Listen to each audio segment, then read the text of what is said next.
back to a special edition of CNN Newsroom live from Boston. There are several major developments in our ongoing coverage of the terror attacks to tell you about. I want to get you caught up.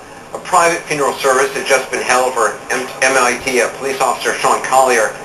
He was found, as you know, shot to death in the patrol car on the campus of MIT last Thursday. Now, police say he was killed by the brothers. Exactly why is unclear. The older Tsarnaev brother later died in a shootout with police. He's said to have been the mastermind of the bombing. CNN spoke to the mother of the suspects. Take a listen.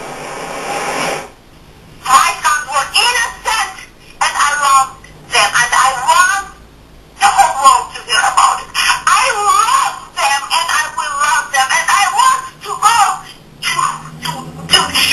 I want to join them. If they're going to kill me today, I will be happy.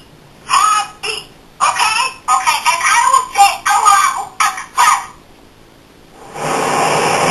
Well, the mother says she believes her sons were framed. Police say the one who was captured has admitted to the bombings. 19-year-old Jahar Tsarnaev has indicated to investigators that he and his brother were self-radicalized jihadists and that no one else was involved in the attack. Obviously, the investigation is still very much in its early days.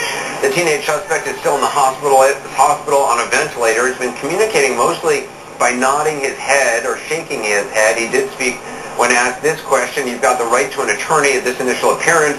During any questioning at any lineup and in all proceedings in court, he was asked, you also have the right to have this court assign counsel. If you cannot afford counsel or if you cannot obtain counsel, can you afford a lawyer? The defendant indicated no. Deborah Farrick joins us now with more on what the suspect is telling law enforcement. What did apparently do we know that he told investigators about the motive behind the bombing?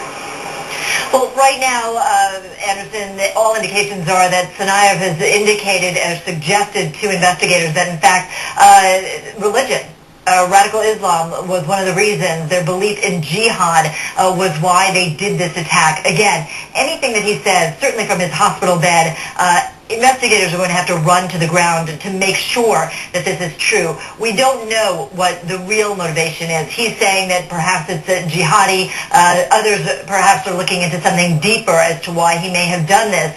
We have said that, in fact, the brothers, that the older brother was the mastermind, that he's self-radicalized, and by all accounts, people we're talking to, it does seem like he was the one who took it upon himself to become radicalized. That is, there's no suggestion, at least right now, that he was recruited. He did travel to Russia, we know, in January of 2012, and a lot of investigators believe that during that time he may have received training. That is what they're looking into right now, because when you look at this event, when you look at all that's happening, everything was done really almost operationally perfectly, the way they walked, the way they planted the bombs, all that. And so to suggest that perhaps that is something that they learned on the internet, investigators don't quite believe that, although Tsarnaev, according to a source that spoke to Jay Tapper, apparently Tsarnaev told them that they learned how to make the device over the internet. So they're looking into that. They want to make sure that, in fact, that is the case.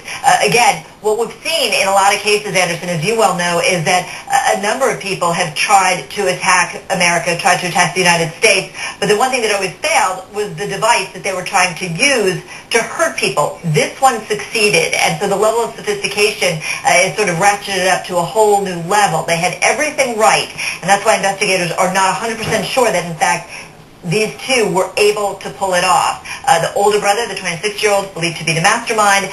The motive, possibly radical Islam, jihadi, and everything else really is still very much in play as investigators are spinning out really across many parts of the world. Anderson? Yeah, I just want to stress there's a lot we do not know about this investigation and a lot of theories, frankly, at this point. I talked to Tom Fuentes, former assistant director of the FBI, in the last hour, who said there have been cases before of people learning how to make explosive devices, actually even more complex explosive devices than the ones used allegedly used by the Tsarnaev brothers at the Boston Marathon, and learning how to do that over the internet. So you talk to different people, different explosive experts, they'll say different things. We still have a lot to learn about exactly who is behind this, exactly how the whole operation came to be. Deb Farrick, I appreciate the update. Tapper, this is CNN.